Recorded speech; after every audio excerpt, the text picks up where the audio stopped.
walking around in the fog outside and the coastal haze and everything. 30 to 40 minutes of just sort of, it's cold, it's misty, you're, by yourself basically, and just sort of thinking or whatever. And that was sort of my vibe.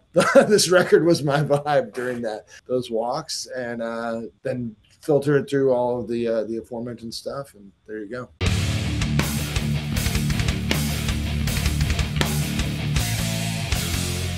What's up, everybody? Keefy at Ghost Cult Mag, back again with another interview with another guest returning, and it's Matt Harvey of the many projects. How are you doing today? I'm good, man. I'm enjoying spring starting, so it's cool. How are you doing? I'm good, man. The weather in the Bay Area, the winters, I wanted to move to a place that didn't have snow, and you can get it if you go to like the peaks of San Jose, and you could get it in Truckee and Tahoe. Sure. But like I was like, where can I live that's like my awesome experience living in Boston, but not snowy? And that was right here. But like it's been a very wet, too rainy winter for sure. Yeah, I mean, like, I know the drought is bad, and obviously fires are really bad, but selfishly I really enjoy the drought. I just like to be able to be outside all the time, so it's nice. Indeed. And same, even though sometimes I also am a closet goth and I hide in my room with the shades down and I'm writing about stories furiously and listening to death metal and other metal and non-metal. But like this record, we're going to talk about your new solo album today, Toward the Cold Light, not Toward the Cold Rain, Toward the Cold Light. Right. And but yeah, it's a strange fig, the West Coast, and living here. I also like do not want the fires and the toxic haze and shit like that again. But like, we needed the rain clearly, and other parts of the state need the rain. But we're getting the spring weather's coming, and that usually means like fun and outdoor shows, maybe, and matinees. No sleeveless. I just interviewed an awesome industrial artist, and her new merch just says "fuck sleeves," and it's sleeveless shirts. Shout out to Ayatoya. Wow. But, I don't know who she is, but she sounds hot. She's very attractive and incredible. She's a great musician. She's going on tour with Orgy and Cold. So it's like a lot of dancey music for sad, angry people, I like to call it. But this, we don't get to talk ever about your soundtrack stuff. I love the Last Son of Krypton record. We never got to talk about it much, but I love that record because I'm a huge nerd. No shit, I'm a huge comic book nerd and other things, even though I was more Marvel and IDW than DC. But of course, I am more of a Marvel guy as well. Yeah. But that was actually, that record came because Ross, our bass player in Exhumed, he's also a giant comics nerd. That's how we met first. Yeah. And we were complaining about the fact that most modern superhero soundtracks weren't uplifting enough. And I was like, I'm going to come up with an uplifting theme. And then it spiraled out of control. And then the pandemic hit, and I had a lot of time to like sit and play with synthesizers. And that's how the album sort of happened. Yeah, clearly. And come Son of Jor-El. I mean, like, who has the best story except the alien who comes to Earth and then loves Earth? Like, most aliens are going to actually come here and fucking demolish us. But Superman came to Earth and he showed us infinite love, unlike these fake religious people, which is crazy. Right, which is crazy. He should have just destroyed us all. I know there's like a dark Superman, but like that's the Superman we deserved, but we got the good one.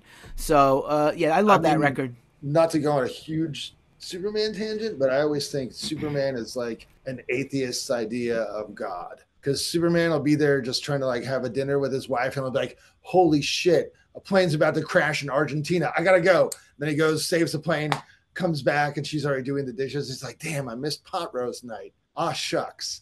Amazing. Matt and I sharing weirdly the man with two brains, maybe. If I don't think anyone beside us is old enough to know that reference. But anywho, yes, of course.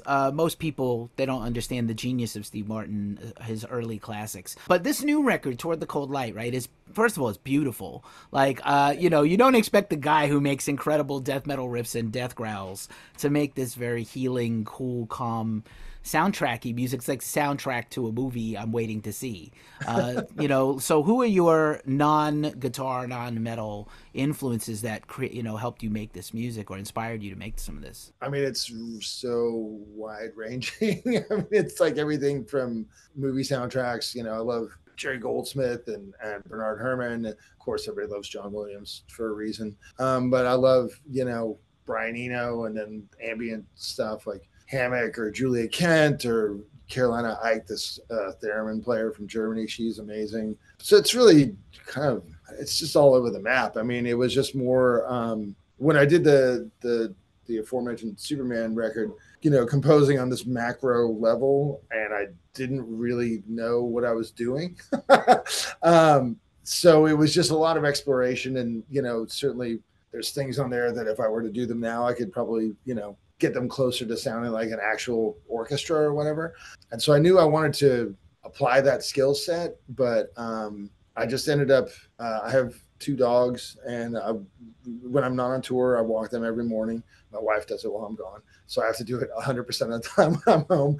And last year I was just waking up super early and walking around in the fog outside and the coastal haze and everything, 30 to 40 minutes of just sort of, it's cold, it's misty, you're by yourself basically, and just sort of thinking or whatever. And that was sort of my vibe. This record was my vibe during those walks, and that's kind of then filtered through all of the aforementioned stuff, and there you go. That's amazing, and it sounds like some good use of you time. I recently interviewed Isan, by the way, and we talked for like 10 minutes about my Bernard Herrmann obsession, and him too. So like this is the second interview in a short span of time where we got to nerd out a little bit on the greatness, the underappreciated genius, I think, of Bernard Herrmann. He is. I mean, he's one of the all-time best, and just. Not just obviously, I think everybody into metal probably loves the Psycho soundtrack, but North by Northwest is my personal favorite, but there's just tons of amazing stuff. And Day the Earth Stood Still is fantastic. And anyway, so yeah, I guess I feel like I've listened to metal since I was, like 11 now. And it's not like I know everything there is to know about metal, far from it. It's more like I know exactly what I love about metal, and I can do what I want, fairly successfully. And, I know the records well enough to, like, if I want to hear something, I know specifically what it is I want to hear. Whereas with other kinds of music, it's still much more in that, the honeymoon period of just like exploring and really branching out and being willing to try whatever. Amazing. By the way, there's a new print of Psycho going around the indie movies. So next week I'm gonna go see Psycho at the Roxy near my house Awesome. where I live near the Mission District. So yeah, I'm you can't do better than Psycho and that soundtrack and Hitchcock. But yeah, man, it does sound a lot like a movie score. And I wanted to ask, like, obviously, like you said, you can do anything you want to on guitar. You're so technically proficient and great, and other genres of metal beside death metal. But like when you go to compose, right? So is there a piano basis for each track? Do you start with strings? Is it just whatever comes to your mind? Do you touch first? How do you begin? Well, I have a piano here in the studio. I would say I'm a pretty terrible pianist. But I can bang out a melody and get the chords. And then from there, once I kind of get a melody and chords, then I'm able to transcribe it. And then I turn that into MIDI. And then from there, it's just about manipulating the MIDI and assigning the sounds and then the effects. And really it's like a whole, it's a weird process because it's kind of taking, the playing becomes the least important part of it. It's really, it's sort of deconstructing, reconstructing, pulling apart, and then there's so many different sounds and layers of sounds that you can sort of get into to kind of achieve the desired effect or chase the desired effect, I guess. There's a lot of piano, a lot of strings, and then there's a lot of different sort of ambient sounds and soundscape kind of things, as well as a very little bit of actual guitar, like it's like I think like 15 seconds of heavily affected guitar. So and all these sounds kind of become inspiring on their own. So you start with this little piano theme, and then once you kind of are into the world of sound design, that kind of becomes its own inspiration. And what I wanted to do, like I said, the last thing I did like this that I released was so involved as far as the composition, and I thought, well, I need to pull back the composition and then focus more just on the actual sound design and the production, making it more evocative and less synthetic, And so I purposely tried to keep the ideas really simple and then see what I could do to make those interesting rather than try to, compose something grandiose and be like, fuck, how do I make this not sound like a jumble? So I was working from the opposite way, and it worked. That fit in better with the vibes that I was, getting on all those mornings as well. Nice, definitely helping me with my segue, because I was going to say, unlike a riff salad, it's the opposite. It's an inversion, and I like that it's not imposing. It really, you come to it rather than it comes at you, Right. And as opposed to most of the other music you make. And again, it's really lovely. I love the production, and it doesn't have too much going on. It is very gentle. And right. I think on repeat listens is really, I gotta say, comforting. I've been having a tough time, honestly, and I need comfort music right now. Sure. And so, like, this is the kind of thing I'm gravitating to for this moment in my time. But yeah, there's some tremendous stuff. Of course, when you don't have lyrics to add to a song, how do you just derive a title for each track? Is it a mood and a feeling? Yeah, it really is just a mood or a feeling, and the title of the EP just came from being out at 10 to 7 on a winter morning and being like, God, it's fucking cold. And walking east towards the sun, I was like, well, if only the sun was actually warm. And I was like, oh, so I'm walking toward the cold light. Like, that sounds way deeper than what's happening right now, because and then I just kind of hit on that. I was like, oh, because it's kind of, it sounds almost like dying. I think, it wasn't like there was specific experiences that the songs related to. It was more just kind of like this sort of contemplative, not, it's not like the record is a total downer, I don't think, but it's definitely never gets more positive than like bittersweet. So, it's kind of trying to find a way to express emotions that are a little bit more complex, because I think metal doesn't work very well for expressing complex emotions, and listening to the songs and kind of being like, what does this sound like to me? Like, what is this putting across, Well done. I was gonna say that Silence at the Edge of Memory. I don't want to say rejected Dream Theater album titles, but it has that cadence, right?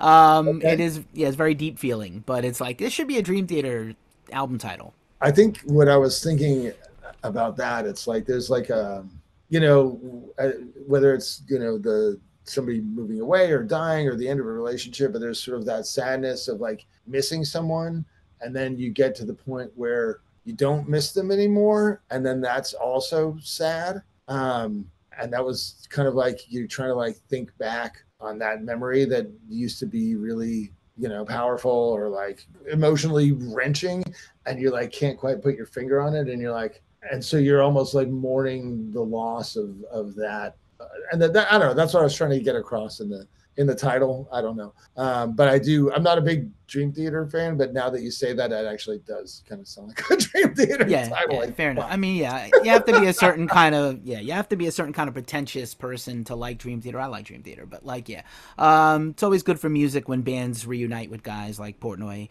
and but I could see how also the non-Dream Theater fans, you'd be like, not for me. I do also need to ask, because I have a very one-track mind, Vanishing Point, which is like one of my top 5 San Francisco references in my whole life, and maybe not the reason I moved to the Bay Area, but like that was imprinted on me at a young age. I watched Vanishing Point with my dad, and the goal of the movie was to get to San Francisco. I didn't know if the title was a link back at all to that film. No, I was thinking more like when you're doing like perspective drawing, there's like a vanishing point that the sort of perspective goes to, and it's sort of the idea of I think everyone at some point has kind of wanted to wish they could disappear, hopefully not permanently. But it's, I don't know why I laughed after saying that, because it's a very sad idea, but it's kind of more just about like that feeling of wanting to disappear. and to escape, really to escape, I guess, yourself even more maybe than other people, because that's kind of the one thing you can't run away from. Yeah, fair enough. Just another point on this record, because this is a solo endeavor, just like the last one. Is it easier to just write by yourself with no one to answer to or collaborate? Can we expect more of these at a faster clip because it's not a band thing? I would say no and yes. No, it's not necessarily easier because the feedback between a group setting sort of gets its own momentum, where you're able to, you get that editorial from people, that you trust. Because I mean, I think, all the people that I play in bands with, I trust to tell me if something sucks. Where it's a little bit harder just writing by yourself to be like, I don't know, I just spent 3 hours on this. Like, is it good? I don't even, you get so close to it. It's difficult to have that objectivity and to be able to sort of editorialize about your own work effectively. But that said, I don't really ever stop writing. I'm always just writing something. And I do have, I have some things that I one thing is something that I did for like a YouTube film. It's like a sort of like 50s sci-fi kind of, it's very Day the Earth Stood Still. There's a lot of theremin and stuff in it. And so at some point I'll be putting that up on my Bandcamp. And then I have another kind of long EP that is also completely different, that is virtually finished. So I think because it is just me, I feel the freedom to just sort of go in whatever direction that I want. And I think that's one of the things that I love about like film music, because film music can be just an orchestra. Film music can be, fucking Simon and Garfunkel album. Film music can be, world music. It could be polka. It could be fucking, the Judgment Night. It could be a whole album of rap metal. It can kind of be anything so long as it serves the narrative.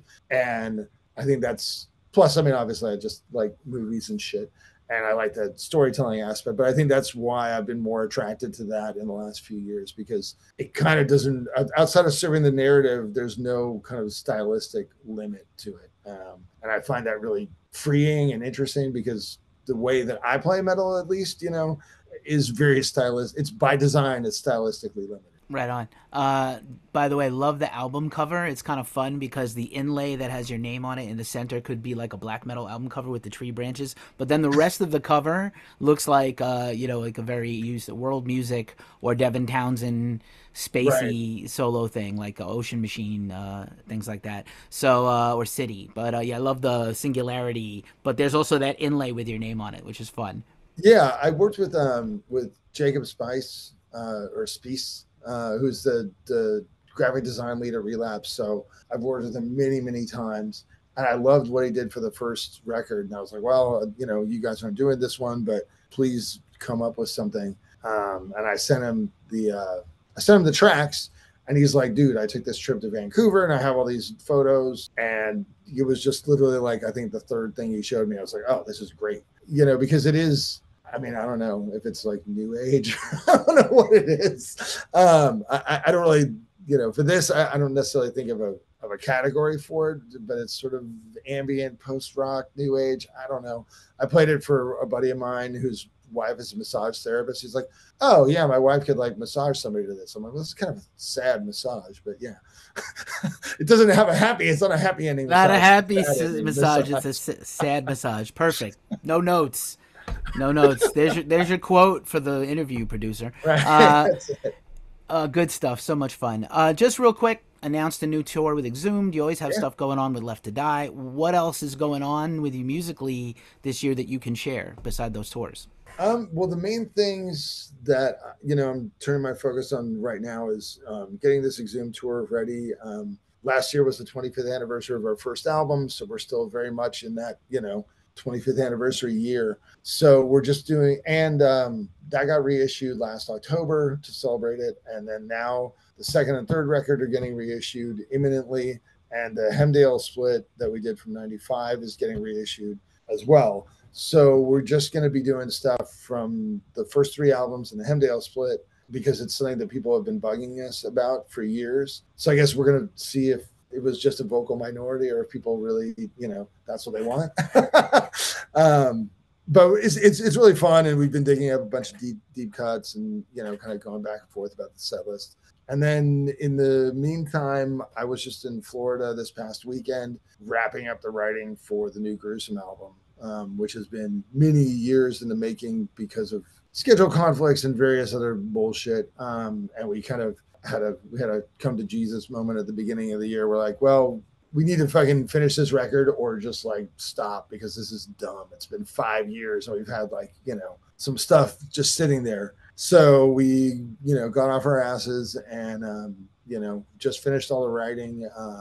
And it's one of the reasons it's taken longer is because it's sort of our human, so it's much more musically ambitious and it's just more involved. It's not something that we can kind of just like, hey, here's some stuff and then get together and just bash it out. It really took some doing. So we're going to be recording that over the summer, and in between Gruesome going to Europe, Left to Die going to Europe. So basically, I've kind of been sitting on my ass for the first 3 months of the year. So I'm very ready to get out and get started again. Killer, man. Well, I'm glad you've had the downtime. Family's important, healing and recovery is important, and I'm very excited about another Gruesome record. I'm sure we'll catch up with you and Gus, when that time comes, probably, I guess, 2025 for release, perhaps. And yeah, man, it's always, I'm supposed to be objective and dispassionate and not have favorite people to talk to, but you are one of my favorite people to talk to. So thank you, man. Oh, hey, always an absolute pleasure, man. And hope we get to speak sooner than later. Indeed, or I'll see you at a show, I'm sure. Fuck yeah. All right, buddy. Take care.